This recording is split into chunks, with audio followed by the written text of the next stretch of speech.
Hello guys, good day sa inyo. Kasama ko si Sir Norman Emma. Yan, kumuha siya sa atin ng Mirage G4 GLX Automatic 2024 na to guys ha. So sir, kamusta naman naging transaction natin sir? Okay po. Sobrang napakaganda, napakabilis.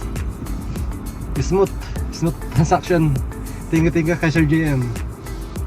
So yun guys, saglit lang niya nakuha yung G4 niya. Kung may question kayo regarding sa G4, release natin yan, di ba sir? Thank you sir. Ingat kayo guys.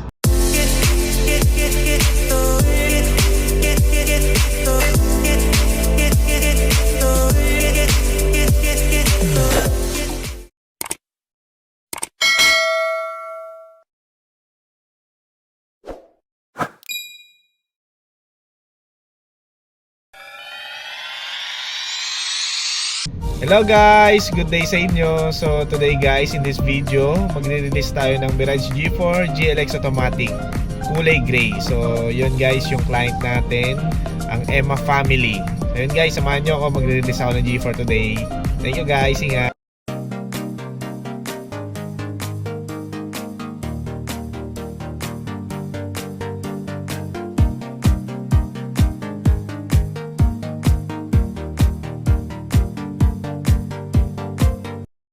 Start tayo sa demo natin sir. Yung locks at saka windows natin sir, ito po yung locks. Yan sir, pinutin mo yan sir. Sige, and nag-automatic lock po sila. Bali centralized po siya. Tapos yung tint natin sir, may control po tayo dito. Ayan po. As of now sir, wag po muna natin ibababa kasi basa pa yung tint nya. Tapos sir, sa steering po natin sir, ito kung mapapansin mo sir, malambot siya. Electric power steering po yan. Tapos dito sir, may controls tayo sir sa audio. Ito po yung volume, then lipat po ng radio. Then dito sir, sagot ng tawag, tapos decline ng tawag. Tapos sir, may voice command kasi tayo sir. Bali itong monitor natin sir is nakaano po to, Android Auto at saka Apple CarPlay. So sir, pagka may cord po kayo, sinaksak nyo po dito sa USB. Sakto po yun sir, magda-download po yun ng Android Auto. So sir, pagka mag-waze ka sir, pipindutin mo lang siya dito, didiinan mo lang to. Tapos may parang ayun, may lumabas na beep. Sasalita ka dun sir, kunyari search mo yung Taguig. Automatic yun sir, kung saan po yung sinabi niyo pong destination, dun po siya, mag-automatic po siya, mag-waze po siya sir. The same time sir, ito po yung hazard po natin. Ito po yung natin, yung sa touchscreen monitor po natin. Ito po may FM, AM, saka Bluetooth. Ang Bluetooth po niya, ang pangalan niya is Mitsubishi or minsan CarPlay. Car audio po pala. Ang password niya sir is 1234 or 4 na 0. Then sir, meron po tayo ditong back. Tapos may sagot din po ng tawag pag naka-bluetooth sir. Tapos dito po, yan, kung gabi, naka-automatic po siya, then day po. Pero most likely sir, i-auto na lang po natin siya. Tapos sir, volume ng radio sir ha. Tapos sir, pag papatay mo lang, pinutin mo lang siya. Tapos pagka open mo siya, pinutin mo lang siya ulit. Tapos sir, yung lamig po ng aircon, temperature natin sir. Ngayon itong sagad sir, lamig. Tapos blower po, 2, 3, 4. Tapos sir, defogger po sa likod. Tapos sir, kung saan po nakatutok yung aircon sir. So sa paa, sa katawan, sa paa lang. Pero most likely dito lang siya sir. Tapos sir, kung gusto nyo papasukin yung hangin sa loob, ito lang po siya sir. Kunyari sir, kayo sir, umuwi kayo sa probinsya sir. So yung pumasok yung hangin sa loob para hindi na kayo magbukas ng bintana. So ayan mo lang siya dito. Tapos dito, pagka dito lang siya papasok. Tapos sir, po natin, igniter. Dito po yung USB port sir. Tapos sir, park, reverse, neutral, drive, saka yung brake engine natin sir. Pagka magamit mo sir pag paahon or pababa, para ka naka first gear sa manual. The same time sir, ito po yung po natin. Yan, owner's manual sir.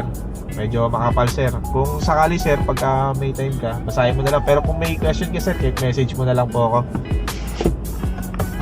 Then sir, yung jack po natin nasa ilalim po. Sige. Tapain mo sir, nasa ilalim yun. Pero makikita mo na din dito sa kaliwa mo yun sir. Sige. Apo. Tapos yung tools, dito po yung tools. Apo. Regarding naman sir sa ano natin, sa binigay ko sa inyo na dokumento, so ang warranty po natin sir, warranty po natin is 3 years or 100,000 kilometers. Kahit ano po yung mauna po doon. Ang warrantable natin sir is yung engine po natin, yung body, yung mga accessories po natin, yung baterya, saka yung mga gulong sir. So yung sa engine natin sir, 3 years po yun. If ever na magpa-change oil po tayo sa labas sir, ma-void po yung warranty ng engine.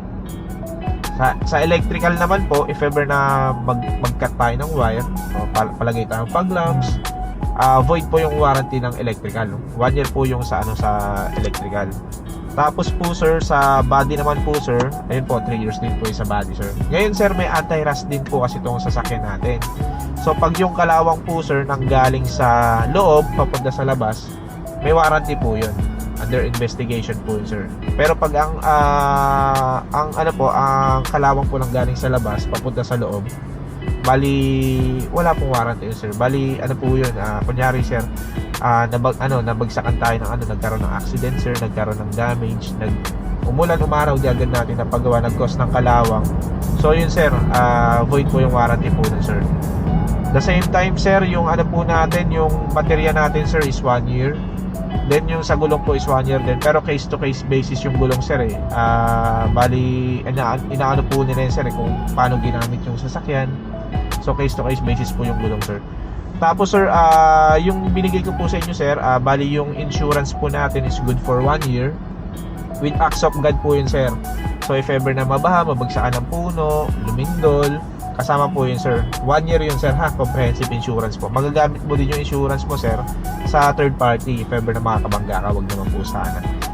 Tapos sir, yung yung TPL natin sir, third party liability po natin, yun naman po yung magko-cover ng if ever na makabangga po kayo ng tao. Wag naman po din po sana. Saka sir, yung included po doon yung 3 years natin na LTO, yung rehistro natin na 3 taon. Tapos sir, bali ang naman po sa service naman po natin, first PMS po natin is first 1,000. Bali as of now po 13 km pa lang po yung natatakbo po natin. Ang po natin dyan, first 1,000 dadalhin po natin sa service for change oil. Then po susunod po dun sir yung 5,000. Yung pong 1,000. Sige sir. Yung first 1,000 dito sa office. Kahit po yun, any dealership po yun, tatanggapin po yun ng Mitsubishi. Tapos 5,000 po yung next. Tapos sir, may catch po kasi doon sir, if ever na nag 10,000 na po kayo sir, tapos nagpa PMS po kayo sa ibang dealership sir, kunyari sir, ang malapit sa inyo sir, City Motors, hindi po free yung labor doon. Bali, dito po kasi sa atin, may privilege po tayo na hanggang 20,000 free labor. Pero under lang po yun ng Peak Motors at saka Union Motor. Bali, ang branches po natin sir, meron po tayo sa Abad, sa Paco, ito pong sa Caloocan sir. Meron pong magbubukas sir na Commonwealth sa Manila Bay. So yun po yung 5 dealership po natin. Bali, free po yung 20,000 labor po or 2 years. Bali, yun po. Hanggang ma-reach po natin sir yung 100,000. So yun po yung yung sa PMS po natin sir. Tapos, sir, baka may question ka pa sir? Wala na po. Medyo marami-rami sir eh. Sobrang ganda. Oo. Yan ako na sir. Yan sir. Lambot sir no? One second. JNC Vlog.